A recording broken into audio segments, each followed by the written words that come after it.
Comment se fait-il qu'un petit garçon de 10 ans se retrouve à travailler dans une carrière de sable, mais à 22 ans décide de laisser ce petit métier et s'intéresse plutôt à la boxe?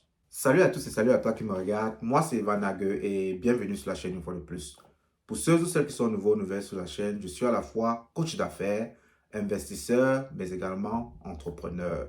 Et à travers cette chaîne, je parle d'entrepreneuriat, de business, d'investissement, mais également de coaching personnel et de coaching professionnel. Aujourd'hui, nous allons parler de coaching personnel et plus précisément développement personnel. Si comme moi, vous avez regardé le match contre Francis Ngannou et Tyson Fury il y a cela quelques jours, je suis sûr que vous avez été à la fois surpris, mais également agréablement content de la victoire en quelque sorte, ou de la victoire entre guillemets, parce que c'était pas une victoire en tant que telle, mais c'était quand même une forme de victoire pour nous, quoi. Donc j'imagine, comme moi, vous avez été extrêmement content, extrêmement satisfait de sa performance, et vivement, n'est-ce pas, que ça se répète un peu plus souvent. Donc, comme j'ai dit à l'entrée de jeu, dans cette vidéo, nous allons parler de développement personnel et c'est l'occasion pour moi, n'est-ce pas, de t'inviter à rester scotché car je suis sûr que tu vas apprendre une ou deux choses qui te sera utile. Donc, restez scotché jusqu'à la fin.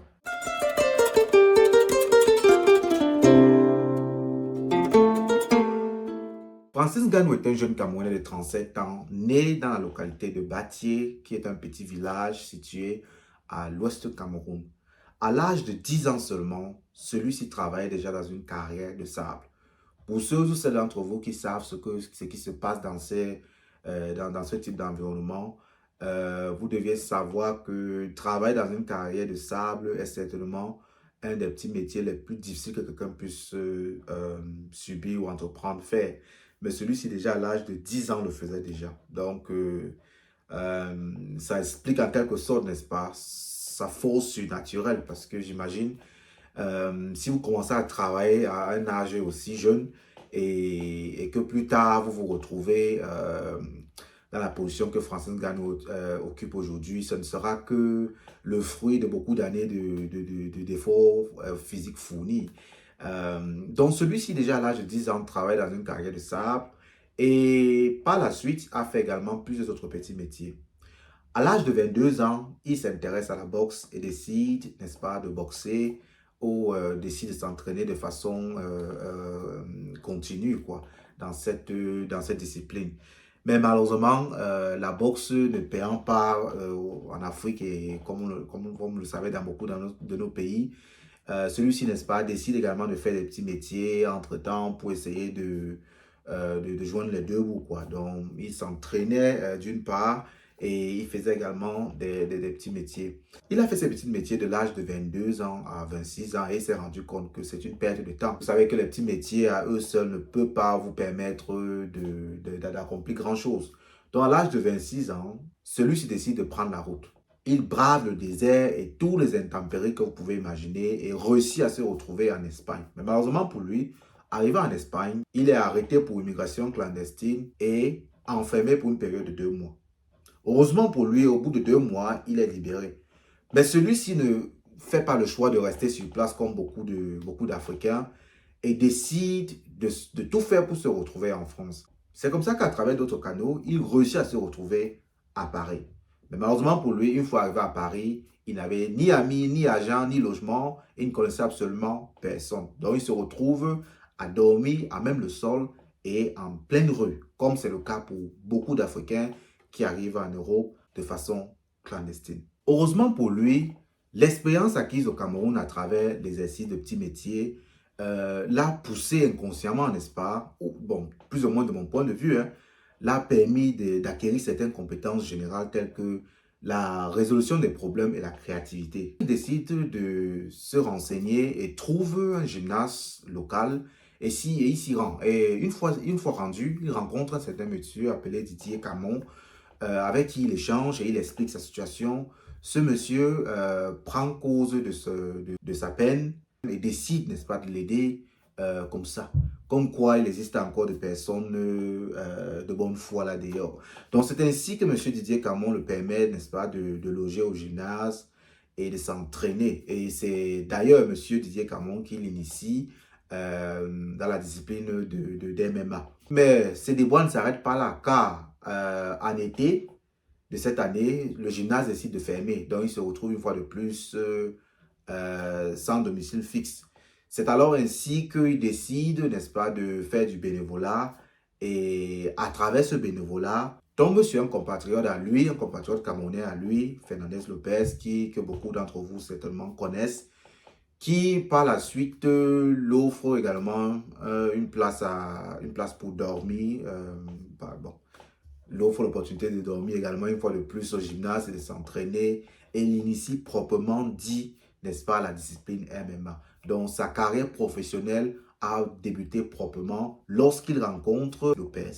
Et ce n'est qu'après cette rencontre qu'il a pu décrocher, n'est-ce pas, son premier contrat ou débuter sa carrière professionnelle en 2013. Il débute sa carrière professionnelle en 2013 et fait pas mal de combats dans le championnat français ainsi que dans le championnat européen. Il gagne quasiment la majorité de ses combats, mais il a également eu quelques défaites.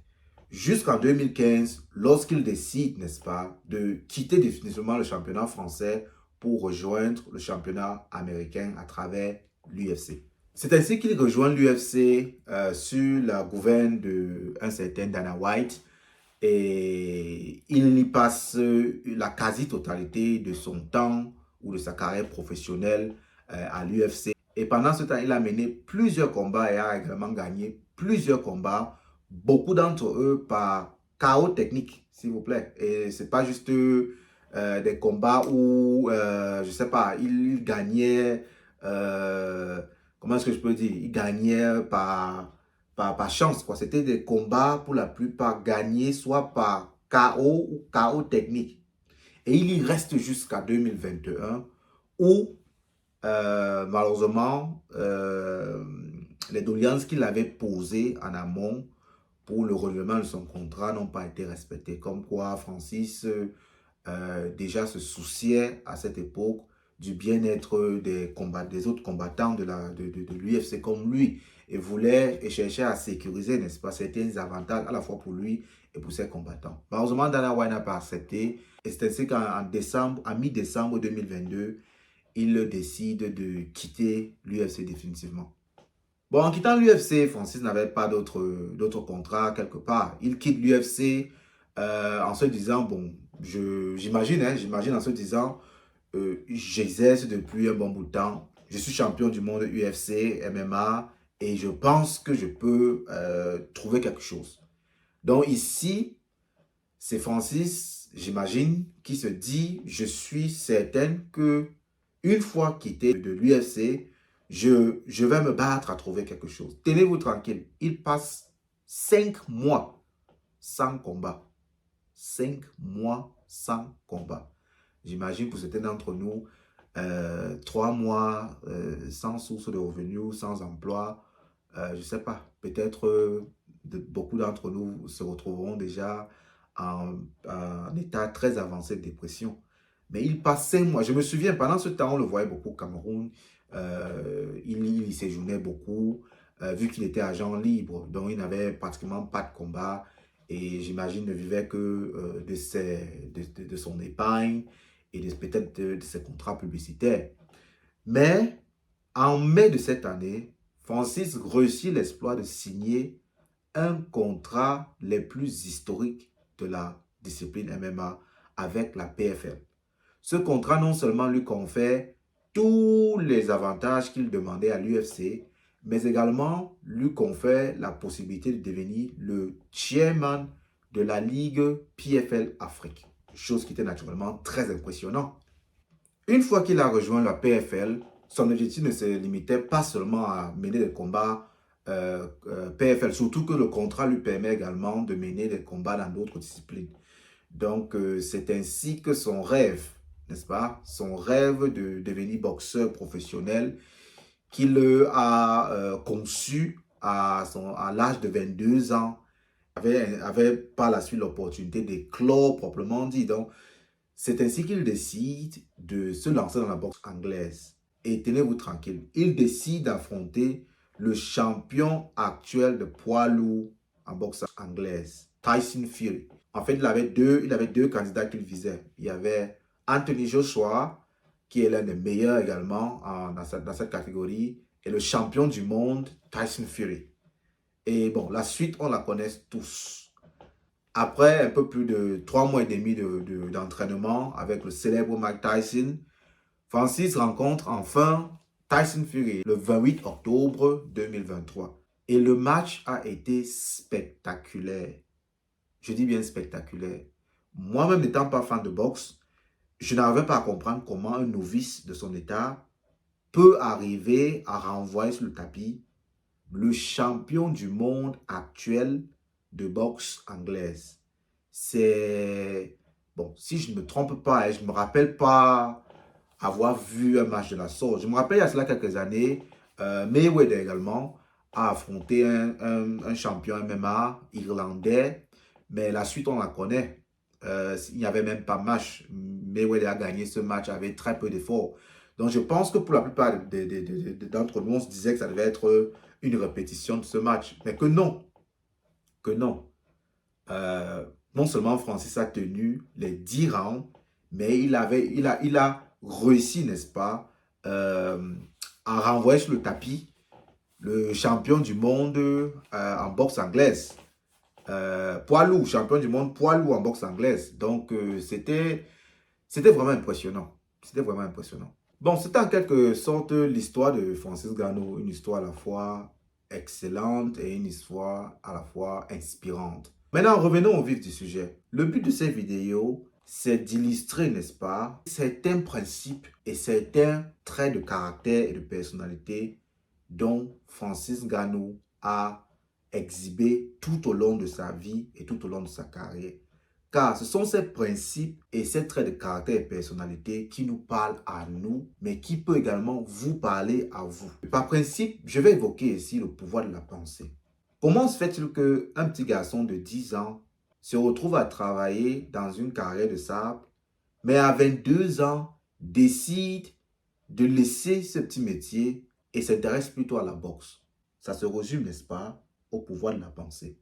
Je suis convaincu que Francis, en grandissant, a certainement, comme beaucoup d'entre nous, regardé les films de Mike Tyson et les films de boxe. Et j'imagine, ces multiples films et ces matchs ont dû jouer sur sa conscience et l'ont poussé, n'est-ce pas, à développer une certaine passion pour la discipline. C'est ainsi qu'à l'âge de 22 ans, il décide de s'intéresser au point où il se lance, il commence à s'entraîner effectivement en boxe. Donc, je suis convaincu, n'est-ce pas, que c'est le pouvoir de cette pensée-là, d'abord, qui lui a poussé à s'intéresser à la boxe. Ensuite, le désir pour lui devenir boxeur le pousse également, n'est-ce pas, à commencer à s'entraîner à l'âge de 22 ans. Je ne pense pas que Francis s'est intéressé à la boxe seulement à partir de 22 ans. J'imagine durant son enfance, il s'est imaginé en tant que très grand boxeur, boxeur célèbre, en copiant, n'est-ce pas, bien sûr, son idole, ou en rêvant, en se projetant un jour devenir comme son idole, Mike Tyson. Et je pense que cette pensée s'est transformée en désir. Et c'est ce désir-là qui lui a poussé, n'est-ce pas, à s'entraîner. Et il commence l'entraînement à l'âge de 22 ans. Mais malgré les difficultés de la vie, parvient à jongler entre l'entraînement et les petits métiers pour survivre. Et troisièmement, la foi. J'imagine Francis avec foi en lui. Parce que si tu n'as pas foi en toi, ce ne sera pas possible pour toi de te lancer dans quelque chose. On peut penser quelque chose, encore que penser est gratuit. Dans la plupart du temps, on pense à de multiples choses. Mais penser et transformer cette pensée en désir, c'est également autre chose. Puisqu'on pense à de multiples trucs à la fois, mais pour que cette pensée se transforme en désir, il faut que ce soit quelque chose auquel vous croyez formellement, vous croyez fortement, vous êtes quelque chose pour laquelle vous êtes convaincu que ça pourra marcher, quoi. Donc voilà quels que sont les trois principes que je pense ont guidé Francis durant son enfance. Et ces trois principes sont inspirés, bien sûr, du célèbre livre Réfléchissez et devenez riche de Napoleon Hill. Ce que je viens d'illustrer sont ici les trois premiers principes qui sont le pouvoir de la pensée, le pouvoir du désir et la foi. Maintenant, je vais décliner également certains traits de caractère et de personnalité que j'ai pu identifier sur Francis. S'il y a une chose qui caractérise ce monsieur, c'est d'abord, avant tout, le courage. Et j'insiste sur le courage parce que moi, à l'âge de 10 ans, bon, à l'âge de 10 ans, je ne travaillais pas, ça c'est clair. Mais je pense que beaucoup d'entre vous également n'ont pas travaillé à l'âge de 10 ans. Puisque en Afrique, en général, lorsqu'on veut faire du travail d'enfance, c'est bon, dans la plupart de nos métropoles, vous allez voir les petits enfants avec des petits paniers sur la tête, vendant des friandises, des bonbons, des arachides. Bon, c'est ce genre de métier que moi, en grandissant, en tout cas, j'ai vu des petits enfants de mon âge faire.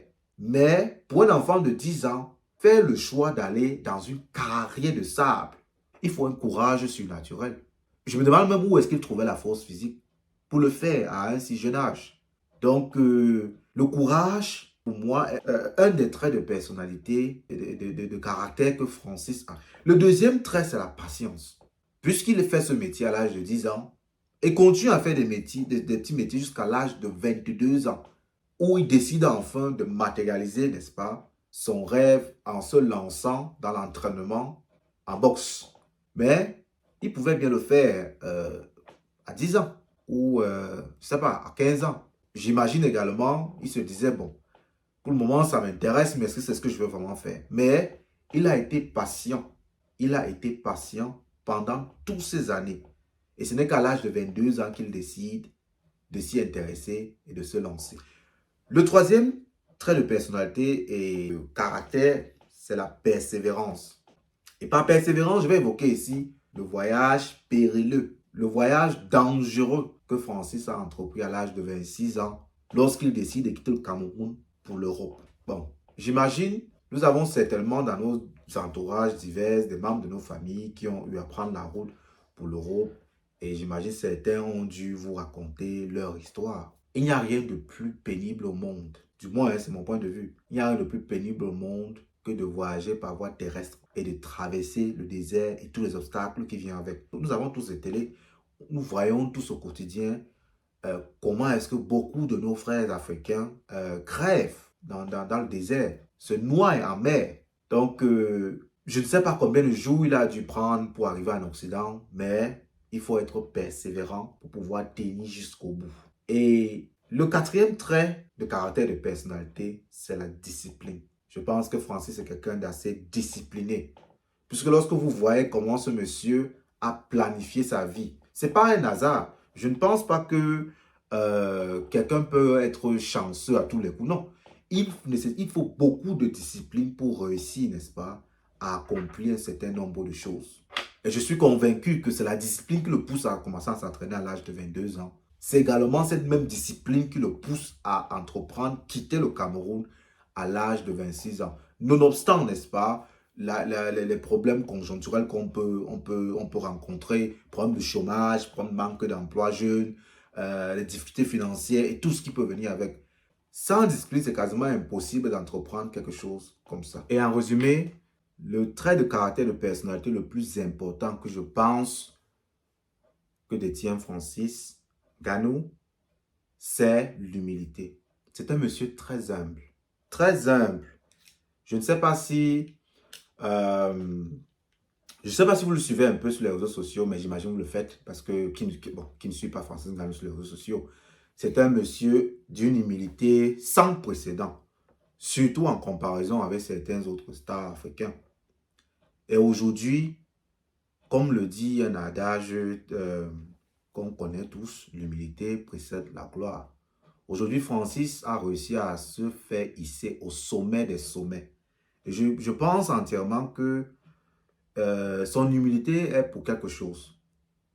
Son humilité est pour quelque chose. Parce que lorsque vous êtes quelqu'un d'humble, ça fait de vous quelqu'un d'aimable et d'approchable. Donc, vous dégagez, n'est-ce pas, une certaine image qui fait en sorte que les gens ont tendance à vouloir se converger vers vous. Donc, je pense que c'est également un très grand atout. Un très grand atout et ça fait partie vraiment de son soft power, quoi. Parce que je pense que Nous sommes tous d'accord que c'est un monsieur qu'on a eu à rencontrer, bon, du moins virtuellement, n'est-ce pas, dans les coins les moins fréquentables pour une école de cette envergure. Donc, pour moi, je pense que son humilité également en est pour beaucoup, beaucoup dans son ascension. Donc, voilà en résumé ce que je voulais partager avec vous aujourd'hui. Et si vous avez pour ambition, n'est-ce pas, de devenir un Francis Ngannou, pas seulement dans le domaine du sport, mais beaucoup plus dans le domaine entrepreneurial, car c'est ce qui nous, en fin de journée, c'est ce qui nous réunit ici, c'est ce dont nous aspirons tous, quoi. C'est ce qui nous fait notre force, c'est ce qui nous pousse, du moins pour les entrepreneurs et les aspirants entrepreneurs, à se lever tous les jours et à œuvrer, devenir des meilleures versions de nous-mêmes. Donc, si comme Francis Ngannou, vous aspirez, n'est-ce pas, ou si vous aspirez à être comme Francis Ngannou, ces principes et ces traits de caractère et de personnalité que je viens de décliner doivent vous parler, doivent vous inspirer et doivent devenir seconde nature pour vous. Car sans ceci, je peux vous garantir que ce serait quasiment impossible pour vous, n'est-ce pas, de réussir à accomplir la moindre chose. Donc, aujourd'hui, Francis est une icône non seulement pour l'Afrique, mais est une icône et un influenceur mondial. Je ne sais pas s'il y a un autre athlète de nos jours, un autre athlète africain, toute discipline confondue, football, basketball, tout ce que vous voulez, qui rivalise la popularité de Francis Ngannou. Je ne pense pas. Je pense que c'est le very best. C'est le very best, the best of the best. J'espère que cette vidéo vous a plu. J'espère que vous a inspiré. Et si c'est le cas, laissez en commentaire ce que vous avez pensé de la vidéo, ce que vous pouvez apporter davantage à la communauté. Et surtout, likez et partagez avec vos proches. Et n'oubliez pas de vous abonner. Sur ce, je vous dis rendez-vous dans la prochaine vidéo.